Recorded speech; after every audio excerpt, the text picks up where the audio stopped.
I'm excited to share this with you this evening because this topic was presented to me as, would you be willing to research this and give us a presentation?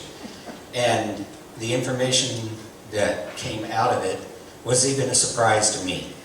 So, I'm anxious to share it with you.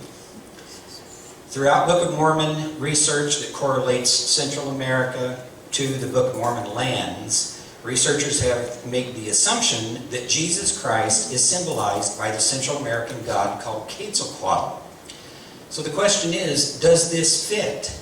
And if so, why? We're going to spend time this evening investigating that. Typically, what we have is Quetzalcoatl that most everyone is familiar with. That's actually an Aztec name. The Aztecs did not form until about the 12th, 13th century AD in Central America. But the whole concept of Quetzalcoatl actually originated with the Maya, and they called him Kukulkan. And Kukulkan, we'll find out more about this. So let's do a cursory review of these particular names. Quetzalcoatl is the name of the Aztec form of the original Kukulkan. In Nahuatl, which is the Native American language that's there among the Aztecs, the name means feathered serpent, or sometimes, depending on the context, it's precious serpent. Now from Wikipedia, you'll get this information. In Wikipedia, most of this that is on that site is actually taken from what the Catholic priests had chronicled when they came here with Cortez and shortly thereafter. They chronicled the myths about Quetzalcoatl. So, to the Aztecs, Quetzalcoatl was a feathered serpent. He was a creator deity who contributed to the creation of mankind. The name Quetzalcoatl was also a priestly title for the two important priests at the Aztec Templo Mayor. There are several stories about the birth of Quetzalcoatl. In one version of the myth, Quetzalcoatl was born of a virgin named Chimaman, to whom a god appeared to her in a dream. Does that sound familiar? In another story, the virgin Chimaman received Quetzalcoatl, or conceived Quetzalcoatl, by swallowing an emerald.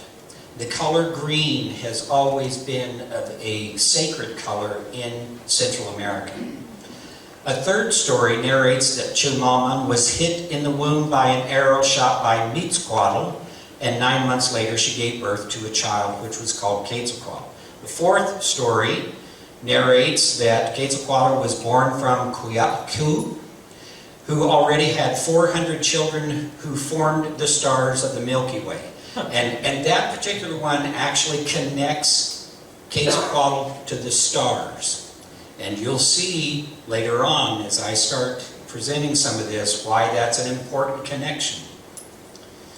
Now, according to another version of the myth, Quetzalcoatl is one of 4 sons, each presiding over the 4 cardinal directions. Another important, interesting point, 4 cardinal directions. Over the west is white Quetzalcoatl, the god of light, justice, mercy, and wind. These are important qualities that are associated with him. Over the south is the blue god of war. Over the east is the red god of gold, farming, and springtime. Over the north is the black god of judgment, night, deceit, sorcery, and earth. So, Quetzalcoatl is often considered the god of the morning star, and his twin brother was the evening star. So, he's associated with the star of Venus. And as the morning star, he was known by the title that means Lord of the Star of the Dawn. We get a resurrection concept going on here. You know, Venus in its pattern, it dies in the west and then it resurrects in the east. So, he was also known as the inventor of books and the calendar, the giver of maize corn to mankind, and sometimes as a symbol of death and resurrection. We've already kind of alluded to that with the Venus concept. Okay. So, Quetzalcoatl is also the patron of the priests and the title of the twin Aztec high priests. Some legends described him as opposed to human sacrifice, while others describe him practicing it. And self-sacrifice would probably be the better one when we talk about Christ, right? Quetzalcoatl went to the underworld and created fifth world mankind from the bones of the previous races, using his own blood from his wounds to imbue the bones with new life. So, the point here is Quetzalcoatl has an amazing collection of adjectives and verbs that describe his attributes. And much like the many names that are assigned to the Hebrew God when Isaiah enumerates his names, right? Wonderful Counselor, the Mighty God, the Everlasting Father, the Prince of Peace, and on and on. So, Quetzalcoatl is a concept that first appears in artistic images found at Teotihuacan in the 1st century AD. And this is the classic picture of the serpent head that's found on the temple of Quetzalcoatl.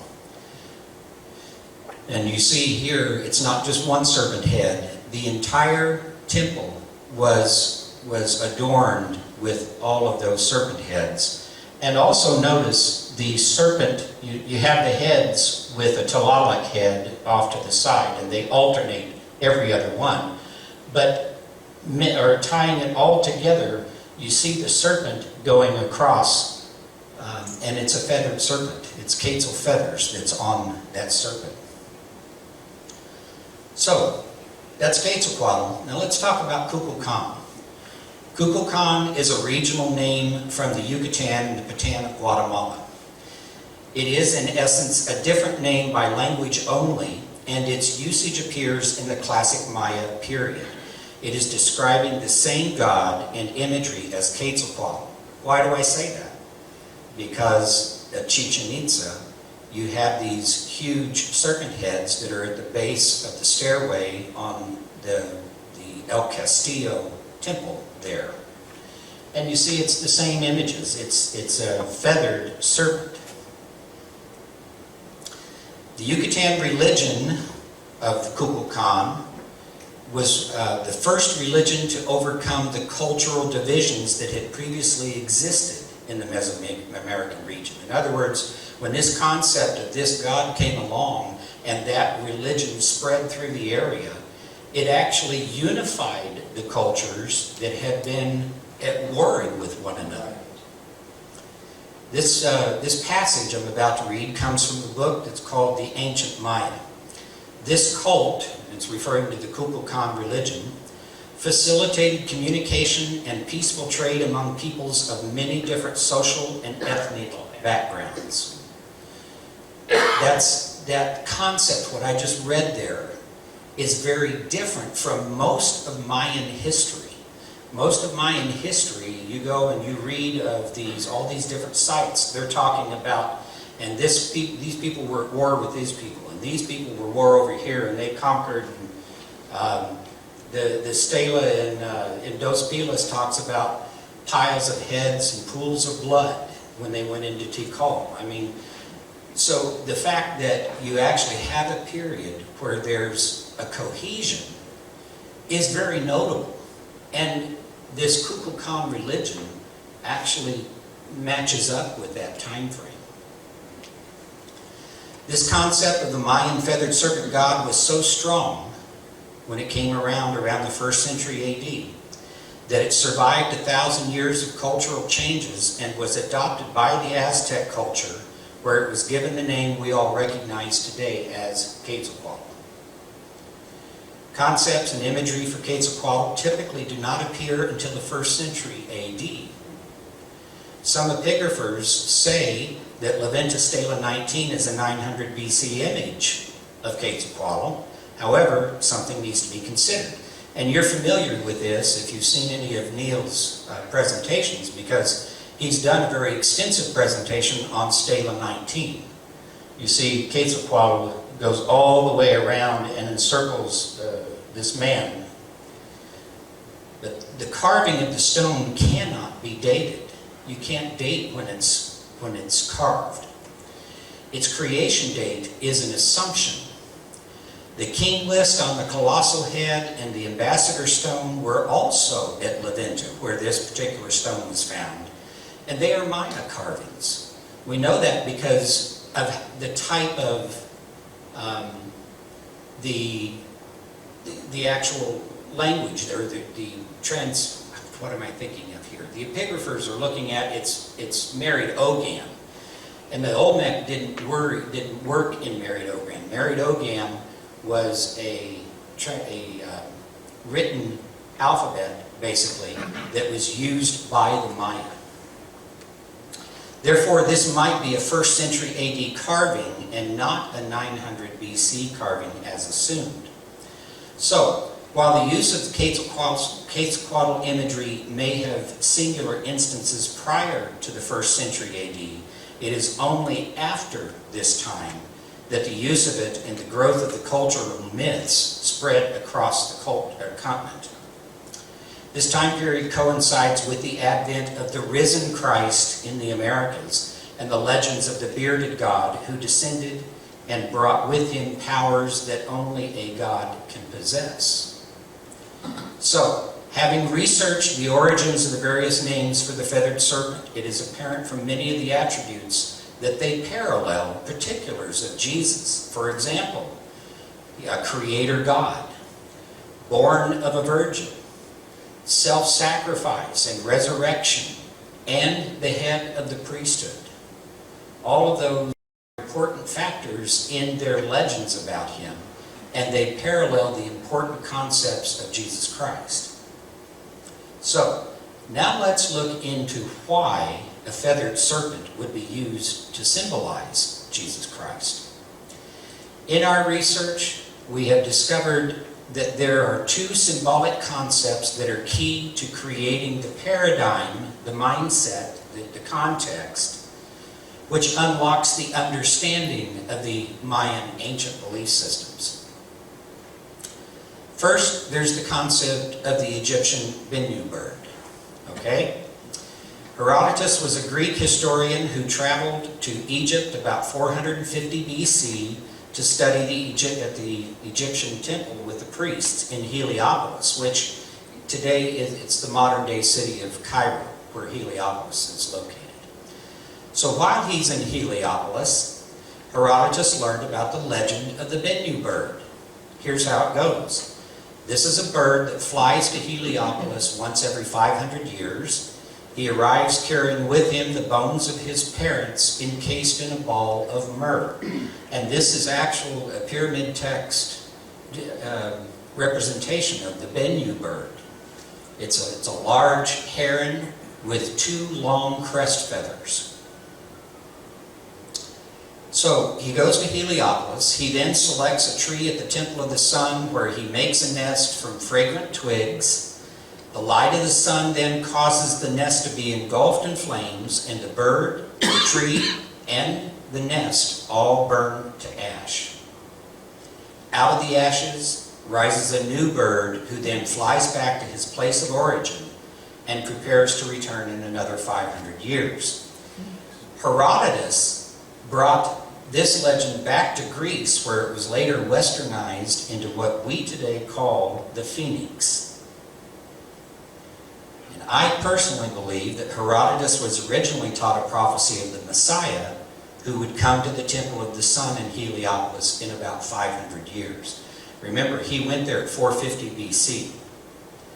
And there were already legends. I mean, Lehi left out of Jerusalem at 600 BC and knew full well that there were going to be a Christ in 600 years who would come. So there were people who knew and understood. And I believe that Herodotus was taught this legend, or this belief, prophecy about a Messiah who would come. So in this legend, the Bennu bird, Christ is equated to the Bennu bird. How? In this way. He brings the teaching of his parent in its original form, and that's symbolized by the bones that are preserved in a ball of myrrh. And that while his spirit is yet in bodily form, which is the bird nesting in a tree, He is put to death or consumed by fire, but his spirit resurrects in an immortal form, which is the new bird rising out of the ashes. This is a pyramid text that shows the Bennu bird concept. Now down below, what we have is, in the far, by the way, the Egyptians and the Maya both read from left to right. And in what's your far left over there, you have Anubis, who is bringing a newly died individual. I don't know, I was looking for the tense to put up. A person who's just died. And he's bringing him to this hall of judgment, where his heart is placed on the opposite end of a weight system from a feather. His heart must be lighter than a feather in order for him to pass the judgment. And whatever that outcome is of that judgment, it's being recorded, and then he's being brought before the one who will pass the judgment, who sits upon the judgment seat. And here, this throne that he sits on has a lotus flower that comes out of it, which is new life. It's representing new life. That same lotus flower is represented up above. Notice the Bennu bird, its beak is touching the lotus flower, and there's the nest in the tree. But the Bennu bird is touching the lotus flower, which is on the other side of the nest in the tree. In other words, it's after death. And the fact that that's an eagle here with a 90-degree angle is indicating judgment of the spirit. But that lotus flower is the new life after death, and he's touching it. So the Bennu bird is associated with life after death and resurrection. And the color green is associated with life and resurrection. There up above is another example of the Bennu bird, and he actually has the Pharaoh hat of Horus that he's wearing. So they regarded the Bennu bird very highly and what it represented. I believe that Mayan culture was influenced with Egyptian sacred concepts of the Bennu bird, which they adapted to symbols that were part of their everyday world. We find the Bennu bird phoenix concept established in the Americas through the image of the Quetzal bird. This is a picture of a Quetzal bird. The striking green color of the Quetzal alludes to eternal life, the red breast to the fiery sacrifice of the Bennu bird, the white feathers to its purity, and the two long tail feathers allude to the two crest feathers of the Bennu bird. The long, very long feathers that come off the crest of the Bennu, I believe they associated that with the Quetzal bird, which has the two very long tail feathers and the color green. Those were key critical aspects in what I'm finding. Therefore, the Quetzal bird is a symbol of the spirit that lives separately from the body, and that our spirit will live eternally. The green feather is therefore a reminder of the sacred and eternal aspects of the spirit.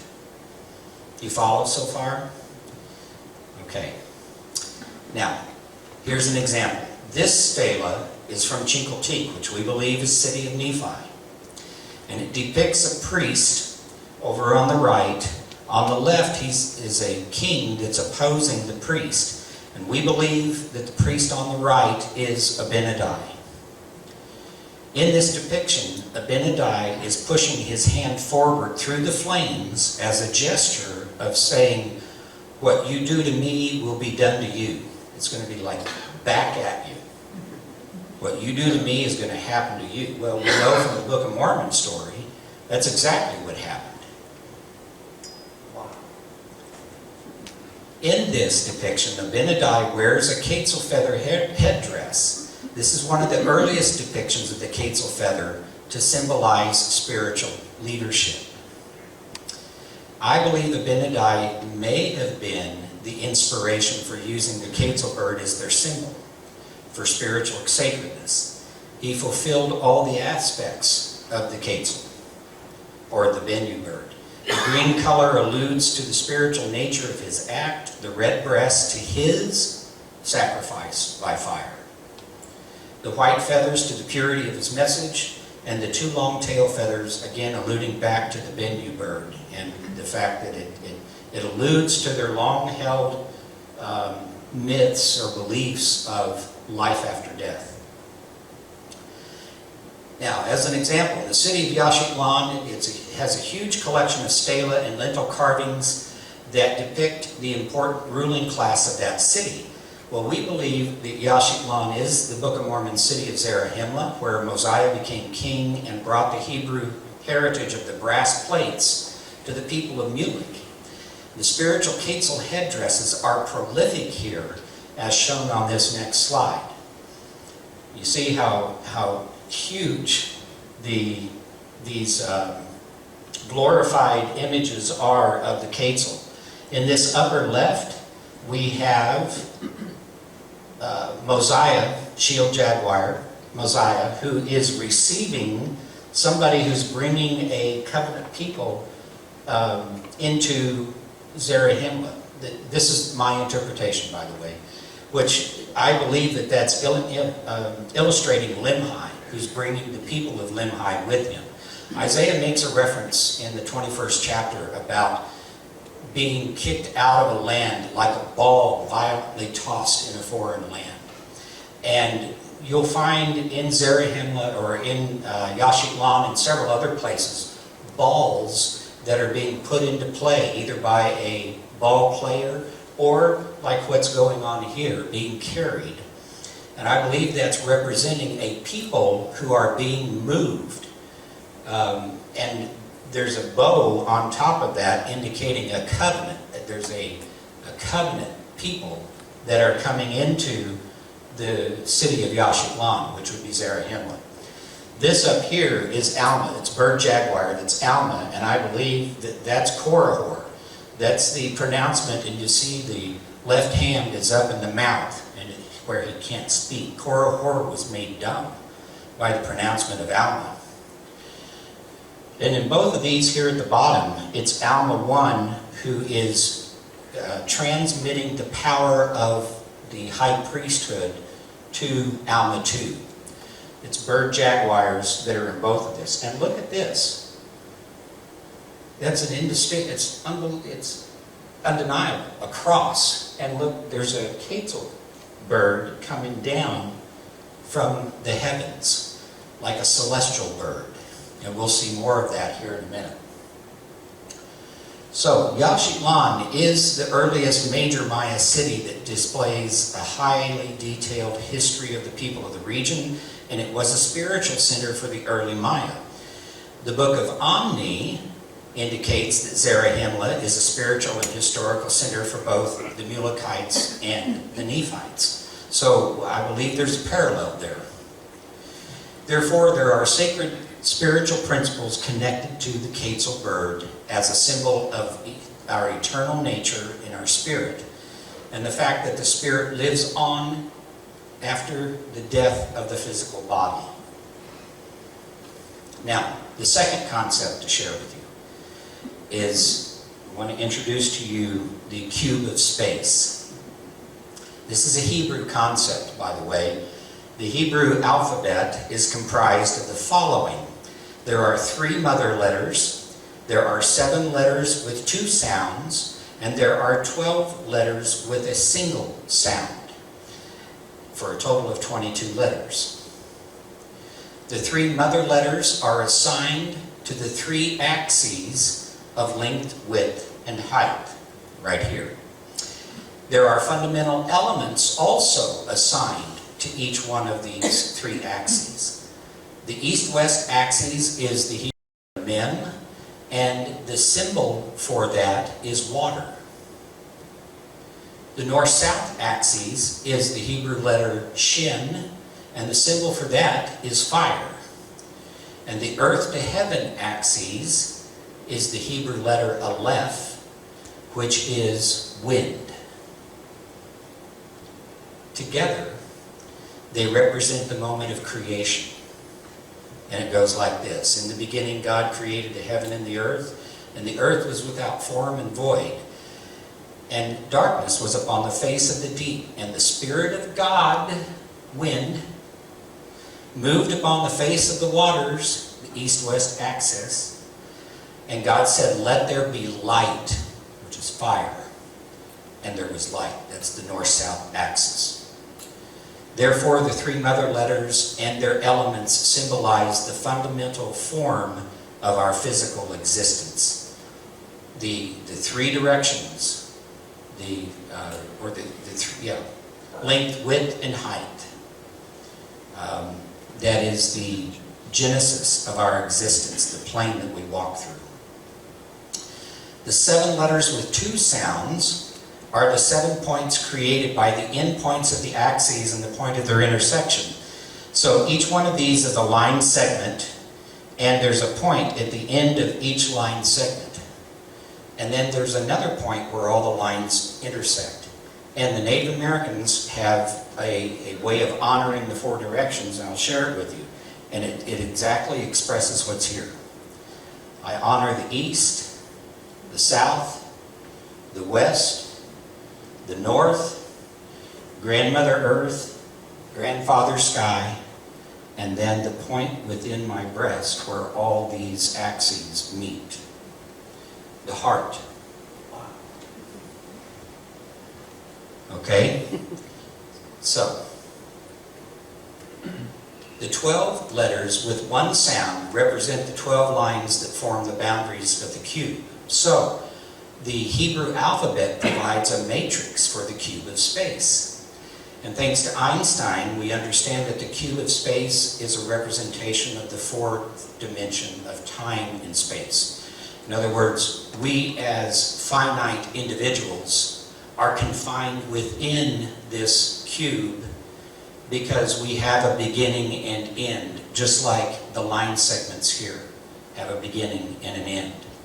If we were not contained within the cube, we would be an all-expansive sphere, and that would be eternity. But while we're in the cube, we are confined in time and space. In Mayan sacred expressions, the king kunks, which is 5 points, is found in many places, and it is represented by 5 dots placed with 4 corners and a center, or at other times in the form of a cross. The 5 points of the king kunks are actually an expression of the intersection of 2 axes, length and width. It is the expression of the 4 directions and their intersection. That's 5 points. From concepts found at Teotihuacan, the king kunks is referred to as the law of center, which states that this world was created for the perfection of man. Wow. We are born into this plane, and we will eternally remain in this 2-dimensional world unless we choose to be raised from it by the means of a 3rd axis. We must expand from the realm of 5 points to one that contains 7 points. Man is only truly complete when he has established the axis from earth to heaven. This concept is expressed in multiple places throughout the Mayan region, and especially at Palenque, and I'm going to start with Pakal's tomb. Here at Pakal's tomb, you have over on the right here what the archaeologists called the sarcophagus world tree. And that is the center image that's actually on the left here of the lid on Pakal's tomb. You see down below is the earth monster right here. And then you have the cross, and at the top of the cross you have the celestial bird. It's a Quetzal bird, but the archaeologists or the epigraphers call him the celestial bird. And what you see here is, first off, where this bar comes across here, everything below that is the underworld, and everything above that are the heavens. So we exist in the underworld in Mayan theology. Over here, Pakal, His body is resting inside the sarcophagus. The vegetation of the earth monster, is coming up around to envelop him. But his eye is fixed on the celestial bird. So he's indicating his faith that he has established this axis of earth to heaven. And he is looking forward to being reunited with those in the heavens. And again in Palenque, at the Temple of the Cross and the Temple of the Foliated Cross, we have the same concept going on here. You have the earth monster at the base. You have this demarcation between the underworld and the spirit world, or the heavens.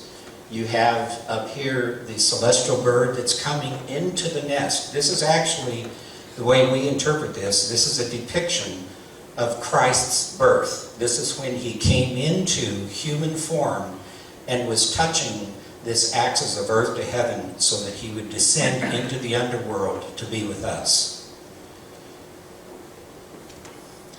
The imagery of the cross illustrates that it is grounded in the earth and reaches to the heavens. The top is a nest or a house for the celestial bird. It's represented by a Quetzal bird. And it implies that the axis that connects the physical world to the spiritual world. Same thing in the Temple of the Foliated Cross. You have the earth monster, you have the celestial bird, you have now something has changed. Everything is blossoming, it's foliated. That's why they call it the Temple of the Foliated Cross. Everything has changed. And what I have discovered in my belief system is these actually represent the two trees that were in the garden. The one on the left, representing the Temple of the Cross, is representing Christ coming into a world who was being dictated to by the tree of the knowledge of good and evil. And the other, at the end of his life through his resurrection, that earth to heaven axis is now the tree of life, because Christ transformed it into the tree of life. This Palenque tablet of the cross axis of earth to heaven also references the planetary conjunction of Jupiter and Saturn. It connects the planets to Christ's birth and the celestial bird as a representation of Christ. And we're going to get to that in a moment. I'm just giving that to you right now. That first tablet that we looked at, the tablet of the cross, actually references a conjunction of Jupiter and Saturn. The epigraphers there, Linda Sheely and David Friedel, state that clearly. They, however, put it on a different Jupiter-Saturn conjunction than where we do, which is at 7 BC. So, to recap what I've presented so far, Quetzalcoatl is a feathered serpent adored with Quetzal feathers specifically. And from what we have shown, the Quetzal bird symbolizes sacred spiritual concepts of eternal life. Christ is even represented by a Quetzal bird at Palenque. And the axis of earth to heaven is a symbol for the pathway that leaves this physical plane and reunites the spirit with its creator. Eternal life and resurrection are implied by the axis of earth to heaven, and it alludes to the planets of Jupiter and Saturn. So, in late 2009, Neil Steedy and I were working on research to identify the celestial phenomenon known as the Bethlehem Star. We began focusing on a book published by David Hughes in 1979, where he studied all of the known celestial events between 10 BC and 9 AD.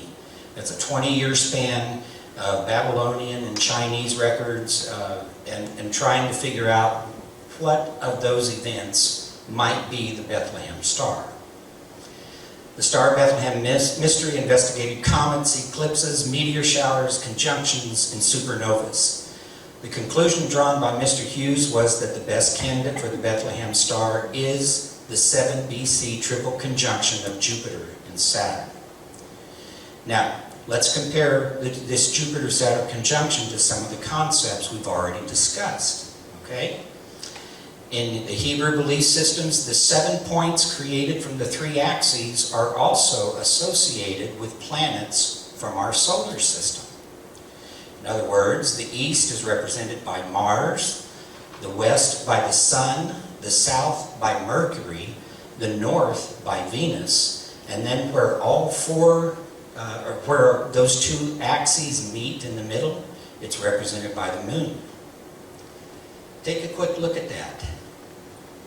What do you note about all those? They are inner planets, or they're the inner system of our solar system, correct? They are the inner planets. So, the Earth to heaven axis goes beyond that. The Earth is represented by Jupiter, and the heavens is represented by Saturn. So, therefore, Jupiter, Saturn, and the moon are all represented on the axis of Earth to heaven. This Bethlehem star conjunction of Jupiter and Saturn in the constellation of Pisces begins in February of 7 BC, and the planets remain together in Pisces until February of 6 BC. They begin rising together in mid-March of the first conjunction occurring in May, the 2nd in September, and the 3rd in December. With this research material at the forefront of our minds, we visited Teotihuacan in March of 2010, and that is when we made a startling discovery. The structures at Teotihuacan actually map out the 7 BC triple conjunction of Jupiter and Saturn. I'm not going to go into it here, but that Avenue of the Dead is actually a timeline of the Jupiter-Saturn conjunction.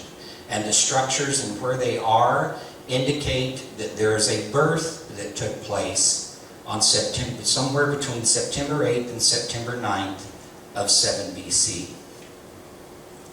Further, they imply that the bright night recorded in the Book of Mormon took place on the night between September 8th and 9th of 7 BC, and this further implies that Christ was born on September 9th.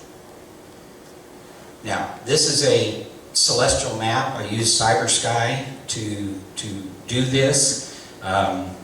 This particular view of the night sky is September 8th of 7 BC from Mexico City. That's how the night sky would have looked at that time. Over here at 6:45 in the evening, the sun is setting in the west. 25 minutes later, Jupiter, Saturn, and the moon are rising in the east. Notice that the moon is at the bottom of those collection of planets. At 1 o'clock in the morning, the moon has moved and it is creating a perfect equilateral triangle in the middle of the sky. And by the way, this is a full moon, supermoon event. So the program is actually indicating that the moon is about 99.2% of its potential luminosity. So it's about as bright of a moon as you can get. And then over here at 6:46 in the morning, the moon is starting to move off, but the sun has already come up. And so the implication is here that this is a bright night event. So as prophecy given 5 years prior to the birth of Christ, Samuel the Lamanite provides us this. And behold, this will I give unto you for a sign at the time of his coming. For behold, there shall be great lights in heaven, insomuch that in the night before he cometh, there shall be no darkness, insomuch that it shall appear unto man as if it was day. Therefore there shall be one day and a night and a day, as if it were one day, and there were no night. And this shall be unto you for a sign, for ye shall know of the rising of the sun and also of its setting. So he's telling us the planets aren't out of sync. They're not, it's not like Joshua where the sun stopped moving for 20 minutes, right? It's not that something isn't working like it's supposed to work. It's just, you're going to watch the sun go down and it's not going to get dark. Then 5 years later, some of the believers were rounded up and provided with an opportunity to recant their faith or die for it. Nephi, the son of Nephi the missionary, provides this record. And it came to pass that he cried mightily unto the Lord all that day, and behold, the voice of the Lord came unto him, saying, Lift up your head and be of good cheer, for behold, the time is at hand, and on this night shall the sign be given. And on the morrow come I into the world, to show unto the world that I will fulfill all that which I have caused to be spoken by the mouth of my holy prophets. For behold, at the going down of the sun there was no darkness, and the people began to be astonished, because there was no darkness when the night came. Well, we believe that night event was actually then charted for us, or chronicled for us, at Teotihuacan. This is the only conjunction involving Jupiter, Saturn, and a full moon that lasts the entire night in the Western Hemisphere. And this conjunction of Jupiter, Saturn with the full moon is not recorded in the Eastern Hemisphere, because this event occurs only in the Western Hemisphere. And there are even artistic features at Teotihuacan that confirm what was in the night sky on the night when this sign was given. We go back now to the Temple of Quetzalcoatl. And all of these busts that you see here, of the Quetzalcoatl head and the Tlaloc head, we actually find celestial connections. I'm going to show them to you. This is just another profile view of those same artistic features. So, again, here we are. This is looking up into the night sky. It's 1:19 in the morning, and in the very middle we have Jupiter, Saturn, and the moon that are in Pisces. Over on the east, the star Sirius is rising. The star Sirius is assigned to the goddess Isis, who gave birth to Horus. There's a connection, not that I'm making, it's actually implied in what's here in what I'm going to present to you. There's a connection of Egyptian belief systems that are being represented here at Teotihuacan.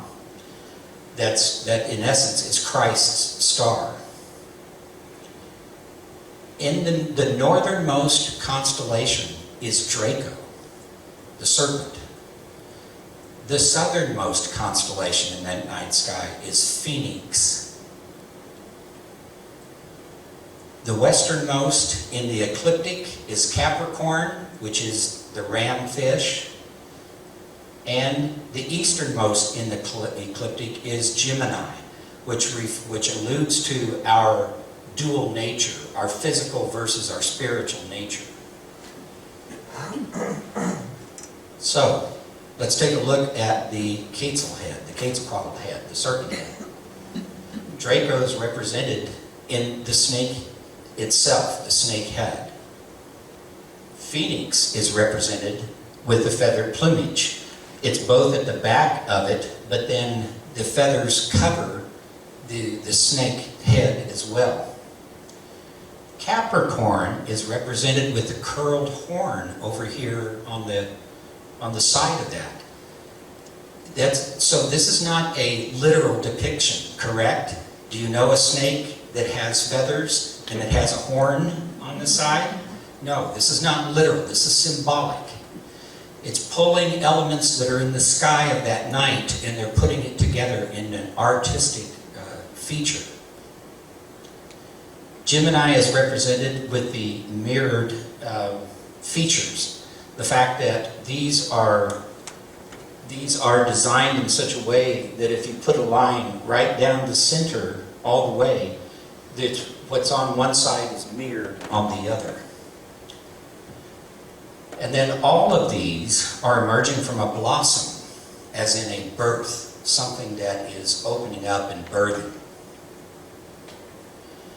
So it's representing the four directions on the night that's in the night sky on the night that this sign took place. Now, here's something that stumped us for a while. This is a Tlaloc head. Tlaloc is the god of rain in the Aztec belief system. And it's very bizarre, because what's this image doing here in the Americas? That looks very much, you've got the forward-looking eyes, you've got the squared snout with the huge 2 rows of teeth. That looks like a hippopotamus. There's no hippopotamus here in the Americas. It looks like a hippopotamus, but the skin looks more like a crocodile. And what are these 2 eyes that are coming over the set of the other eyes? We did the research, and there's an Egyptian belief system of Taweret. Taweret is the mother, or the nursemaid of birthing. And it's represented, she's a hippopotamus, but she's represented with this crocodile coming over the top. She is preparing the way to open up so that the submerged life could then come forth and be born.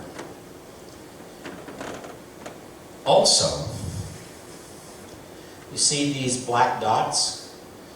Those actually represent her constellation. Taweret has a constellation. And guess what?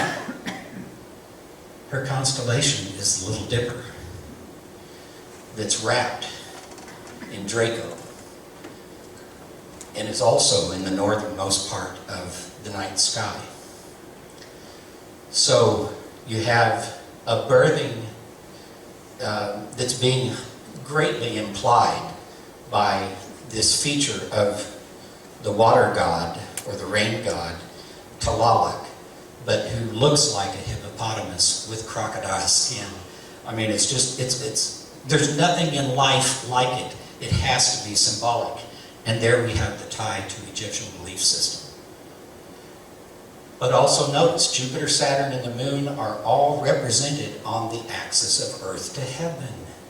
We went back to the cube of space, talking about the axis of Earth to heaven, represented by Jupiter, Saturn, and the Moon.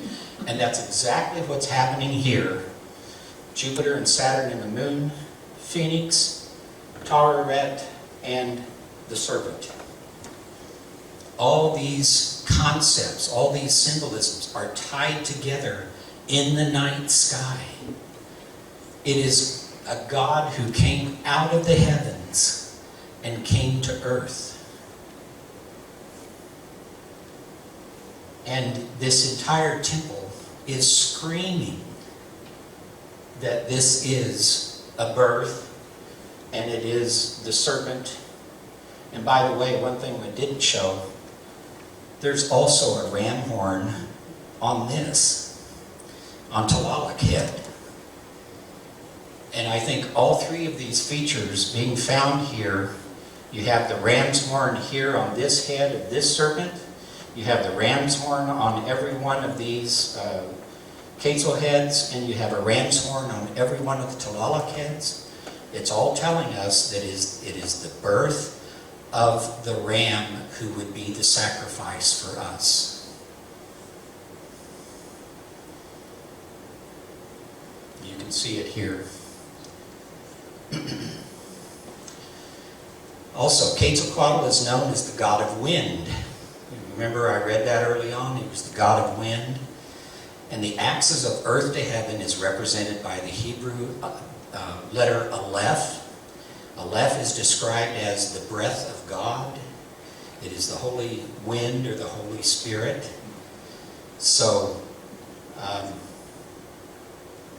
that all fits together also. So now I add all of these images together, and this is kind of the story we come up with.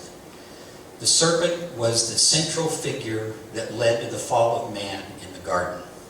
The serpent represents deceit and man in his fallen state. Why do I say that? Why do I say that man has become the serpent? Because like the serpent, humanity has no ability to rise above the physical plane of length and width.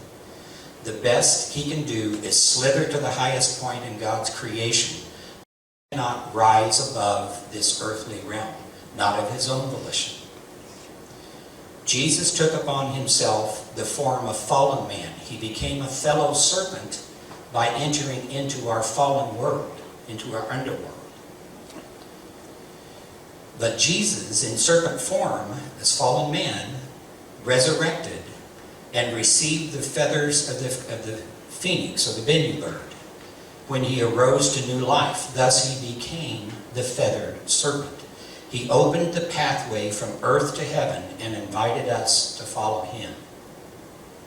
And by doing this, he fulfilled yet another type and shadow from Exodus. When the children of Israel were bitten by the fiery serpents, Moses took a serpent and raised it on his rod, telling the people to look upon it and live. A serpent on a rod is in similitude of Jesus on the cross. All of these images and symbols added together create the multi-leveled features of Quetzalcoatl. All of these allusions lead back to the resurrected Jesus Christ, who the people of the Americas were privileged to experience. And I want to make a point here. What's different from the Western Hemisphere experience of Jesus Christ versus the Eastern Hemisphere experience? The Eastern Hemisphere experience saw someone who was born, who lived a life, went into a ministry, ended up dying on a cross, going into a grave, and then he wasn't to be found. There were all kinds of rumors about he'd resurrected, and there were people close to him. We have the testament of that, who said he resurrected, and they interacted with a resurrected being. But that's the old world experience. The new world experience, this is a God who came out of heaven. He descended to them. They saw him already in his glorified state. They have only this image of, yes, I died on the cross. But none of them saw it or experienced it. They saw Christ in a glorified state descending from heaven. So how do you think that they would depict Christ in the Americas? Not on a cross, right? This final point leads me to a confirmed discovery we made just last month when we visited the Yucatan for our 2023 spring expedition. The sites of Tulum and Cobá have temples dedicated to diving gods. Have any of you ever heard of the descending god or the diving god? This is a poor illustration of one, but this is at the very top of the temple at Cobá. It's right here. And this is a god who's actually diving out of heaven, and his feet are up above, and his head and arms are down below. So he's free-falling, basically, out of heaven. And you'll always find these over doorways, indicating a doorway or a portal that he's coming through. Wow. Same thing here in Tulum. This is the temple of the diving god. You have one here, and then there's another section up above that's got another one up above there. We find these at several places throughout the Yucatan.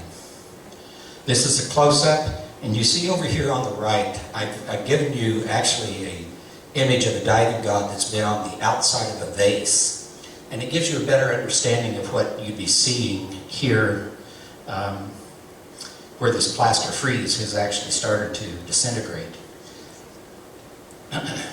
In this image from Tulum, there is a raised band in the facade that implies a demarcation between upper and lower, between heaven and earth. And this is what I'm talking about, this raised border, so to speak, that goes through there. And I believe that that is implying the plane of the four directions, and it's the heaven above and the earth beneath. So, in this demarcation, the feet of the diving god is in the heavens because that is where he walks and resides. But the arms and head of his body are in the underworld because that is where he performs his works, that's where his arms, and imparts his knowledge. So that gives you an idea. The the implication of this division between the underworld and the heavens is everywhere in Mayan belief systems. The same symbolism is used at Ekbalam. However, the difference is Christ is in the heavenly throne as one of the three entities, but Jesus is the one stepping out of heaven and into the underworld. This is what it looks like. What we don't see is that this is the earth monster down below. This is a doorway that goes into a tomb.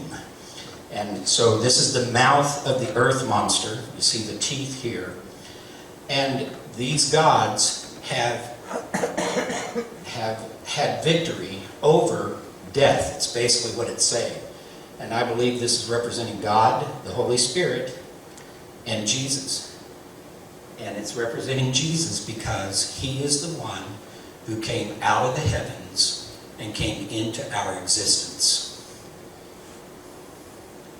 And this is on that same depiction. Here you have the victory over death, the earth monster. And there are 4 characters that they call winged warriors here. Notice, and I believe these are the 3 Nephites in John, by the way.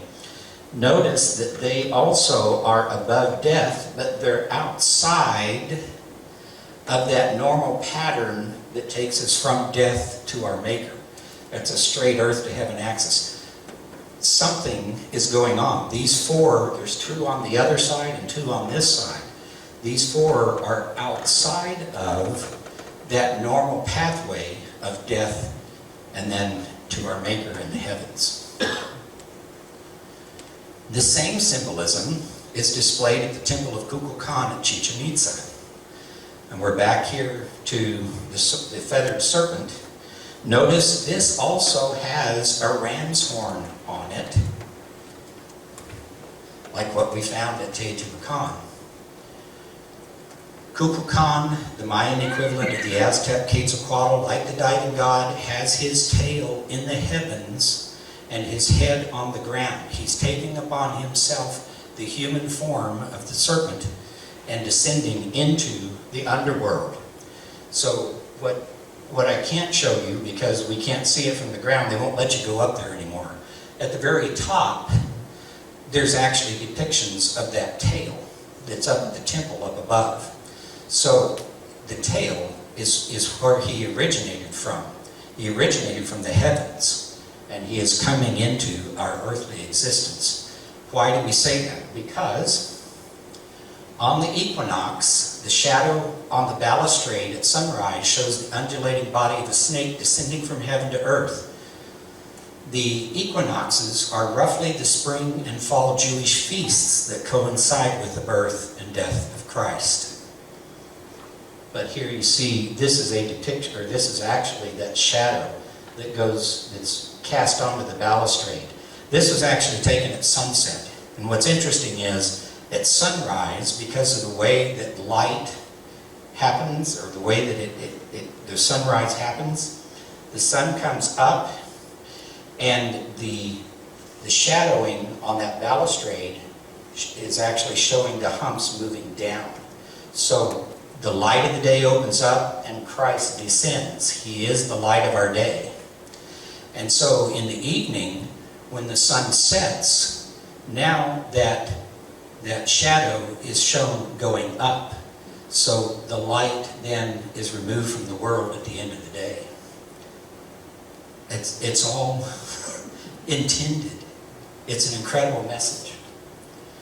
It is for these reasons that we find Book of Mormon researchers accurately claiming that Quetzalcoatl and his pseudonyms, like Kukulkan, are the Central American symbols for Jesus. So,